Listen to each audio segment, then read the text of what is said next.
Bonjour à tous et bienvenue sur Random Reviews. On se retrouve aujourd'hui pour le test du Logitech K400+. Un petit clavier avec touchpad sans fil, destiné aux installations, on va dire, home media, home cinéma en premier lieu. Et on entre directement dans le vif du sujet avec, comme vous pouvez le voir, moi qui tape sur le clavier et un petit test de distance. Alors, le clavier est donné pour 10 mètres de portée en champ libre, ce qui est assez intéressant et beaucoup mieux que tous les autres claviers qu'on pourra voir, hors peut-être clavier Bluetooth type Logitech Lenovo. Afin d'affirmer, on va dire, cette portée, j'ai tenté de faire au mieux puisque je n'ai pas 10 mètres chez moi à vous proposer. Donc, on prend ce premier mètre qui fait à peu près, je crois, un 45. Ce deuxième mètre qui fait 5 mètres. Et comme vous pouvez le voir, ça a marché. De retour avec le clavier en face. J'ai un petit peu triché comme vous pouvez le voir puisque je n'étais pas à 10 mètres en ligne droite, mais plutôt donc à, on va dire, 7 mètres avec un angle droit et des murs. L'idée étant que de toute façon, en ligne droite, sans obstacle, vous arriverez à avoir une portée tout à fait honnête. Mais il est rare d'utiliser, on va dire, un clavier sans fil comme ça en ligne droite sans obstacle. Alors que les obstacles soient votre meuble télé, votre ordinateur qui est derrière justement une installation planquée pour votre home cinéma, ou tout simplement que votre PC soit dans une autre pièce. Avec ce clavier, vous avez une certaine marge de manœuvre. Le clavier est livré avec son petit dongle unifying, ce qui permet donc de l'utiliser avec une souris Logitech aussi unifying pour avoir une solution fixe assez intéressante. C'est-à-dire que même si vous avez un touchpad ici qui est convenable, si vous l'utilisez tous les jours pour taper vos textes et pour naviguer sur internet, on va dire de façon fixe sur un bureau, vous pouvez quand même avoir le confort d'une souris avec un seul dongle. Très intéressant. Le clavier est assez compact, donc voilà, avec des tailles de main, ce qui permet une bonne prise en main. Très agréable quand on est par exemple dans son canapé. La prise en main globale est très intéressante pour moi. C'est-à-dire que je vais vous montrer l'ancien clavier que j'utilisais, s'il arrive à tenir dans la caméra. Voilà, un Trust qui a vécu, on va dire ça comme ça, qui avait une particularité très intéressante, c'était deux gâchettes, clic droit, clic gauche de chaque côté, qui permettaient d'avoir on va dire un clic directement sous la main, un trackball tout simplement sur la droite avec un bouton on-off, et d'autres fonctions qui ne marchent plus. Par exemple ici il y avait la molette pour le défilement, des touches macro customisables, et un clavier beaucoup plus gros. En comparaison, bon en comparaison ça ne rend pas à cause de la caméra, mais le Logitech est plus petit et plus fin. Retour sur le Logitech, on a toujours une prise en main agréable, c'est-à-dire que le touchpad est côté droit, donc désolé pour les gauchers, mais je crois que Logitech n'a pas fait de version gaucher. Deux clics, mais aussi le clic en touchant. Un troisième clic ici qui permet au final d'avoir un petit peu ce qu'on avait précédemment, c'est-à-dire tout en main, ça, vous naviguez côté droit, vous cliquez côté gauche, et du coup plus de gâchette.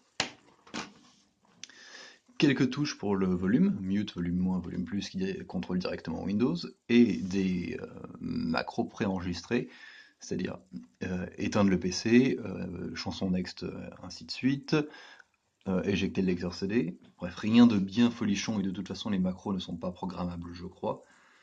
Donc, de quoi faire le minimum syndical lorsque vous avez un HTPC ou une station média, mais ne vous attendez pas à fraguer avec des macros de ouf sous Counter-Strike ou autre chose. C'est vraiment un clavier orienté pour le home media.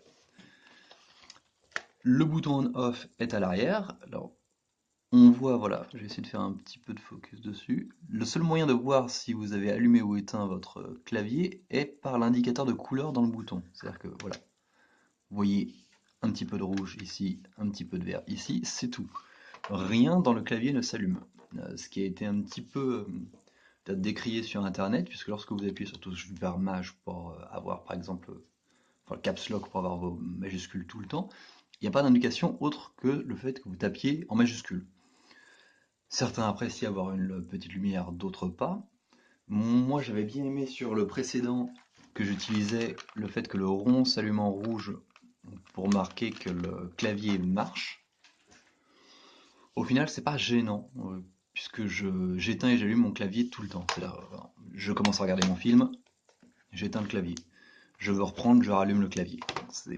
Bon, j'imagine que certaines personnes ne sont pas sensibles à cela.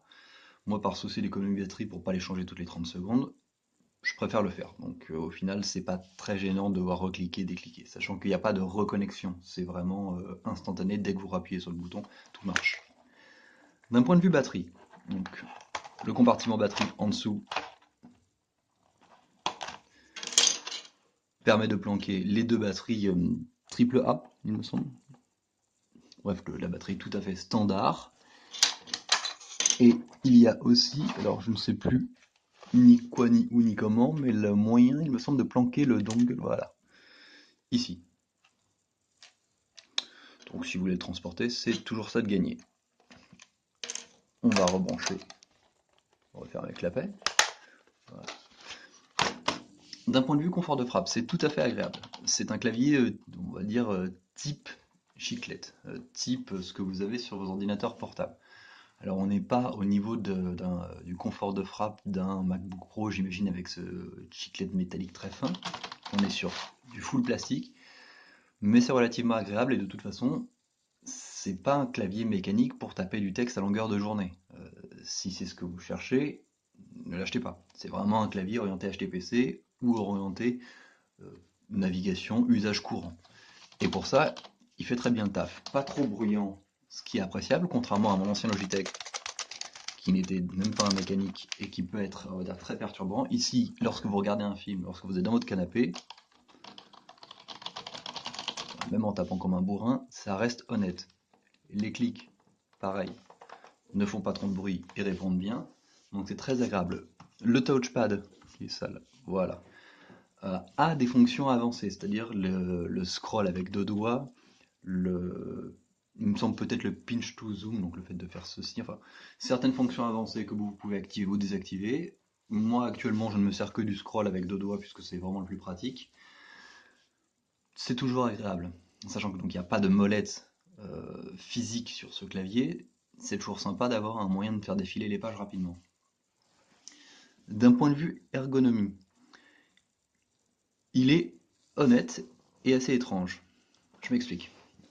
L'espace entre les touches est tout à fait raisonnable, c'est-à-dire que vous n'allez pas taper sur d'autres lettres lorsque vous tapez votre texte. Jusque-là, tout va bien. Certains placements de touches sont cependant limités par la place du clavier. Alors je m'explique. Vous voyez, les touches de contrôle haut, bas, gauche, droite sont très resserrées dans l'emplacement de 3 touches réelles. Ce qui fait que si vous voulez jouer à des jeux vidéo là-dessus, c'est presque infaisable. Vraiment pas fait pour. J'imagine qu'après, en faisant du QZD, ça marchera très bien, mais si vous voulez utiliser ces touches-là, n'y pensez pas. Pareil, la touche supre qu'on voit ici est un petit peu décalée par rapport à ce qu'on pourrait avoir sur un clavier standard avec un pavé sur la droite. À part ça, rien d'extraordinaire. La position des touches est tout à fait similaire avec ce que j'avais précédemment. Alors, petite différence qui pourra, on va dire, choquer certains, c'est la taille des touches spéciales. Comme vous pouvez le voir ici, ma touche Shift est très grande, mon caps lock un peu moins.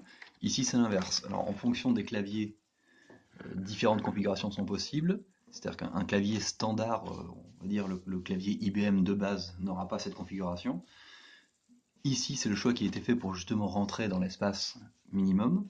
Au final, tout se passe bien. Donc, pour résumer, parce que le tour de la vidéo, je fais un petit peu le tour de la vidéo pour cette review un peu random, c'est un bon clavier qui ne consomme pas trop de batterie, puisque même avec le bouton on-off et sans activer le bouton on-off, ça fait largement plus d'un mois que je m'en sers tous les jours, aucun problème, je n'ai pas de signe de faiblesse. Une très grande portée, même avec des murs porteurs, comme vous pouvez le voir au tout début de la vidéo, puisque les 7 mètres et quelques ont été faits avec des murs porteurs dans l'angle que j'ai passé. Un clavier très agréable, très léger, donc même si vous, on va dire, surfez sur Facebook pendant quelques heures, peut-être pas quelques heures, c'est pas bon pour vous, arrêtez de surfer sur Facebook. Bref, si vous vous mettez longtemps à choisir votre film, vous n'aurez pas de sensation de fatigue. La répartition du poids est très bien faite, même si les piles sont en haut. C'est-à-dire qu'on pourrait s'attendre à avoir un clavier qui tombe, puisque les piles sont dans cette zone-là. Au final, la prise en main fait que c'est tout à fait agréable, avec d'autant plus le rebord qui a été poussé jusqu'au bout, ce qui fait que quand vous prenez le clavier, moi au final mes doigts se posent naturellement dans ce rebord, et c'est un clavier qui au final remplit parfaitement sa fonction. C'est-à-dire qu'en promotion sur Amazon ou ses discounts, il tombe vers les 26-29 euros, contrairement au prix standard de 50 euros. Alors, autant pour 50 euros, je peux concevoir que c'est peut-être un peu cher, sachant que le Trust que je vous ai montré précédemment coûtait aussi une vingtaine d'euros et que vous avez des claviers chez Trust ou chez Microsoft entrée de gamme vers les, je crois, 20 euros avec ou sans souris sans fil. Ici, lorsque vous avez une promo et que vous le touchez à 24 euros, on va dire 26 euros, vous avez un tout en un. Vous avez le clavier, la souris, le dongle unifying pour utiliser votre souris Logitech Unifying si elle marche déjà, et tout fonctionne directement sous Windows ou sous macOS, sans aucun problème, avec une très bonne portée, pas de lag dû à la distance, et un confort tout à fait raisonnable. Ce qui fait que, pour moi, ce clavier devient un petit peu le clavier idéal pour les utilisateurs de home cinéma, puisqu'il vous permet vraiment de vous débarrasser d'un câble, si jamais vous avez une souris et que vous utilisez votre PC pour différentes utilisations, d'utiliser votre souris normale de la même façon. Il n'y a pas de. Une fois l'unifying configuré, il n'y a plus rien à faire. Et au final, d'avoir un très bon compromis entre l'utilisation de tous les jours et l'utilisation HTPC. Sur ce, on se retrouve plus tard pour une prochaine vidéo. Merci à tous et bonne fête.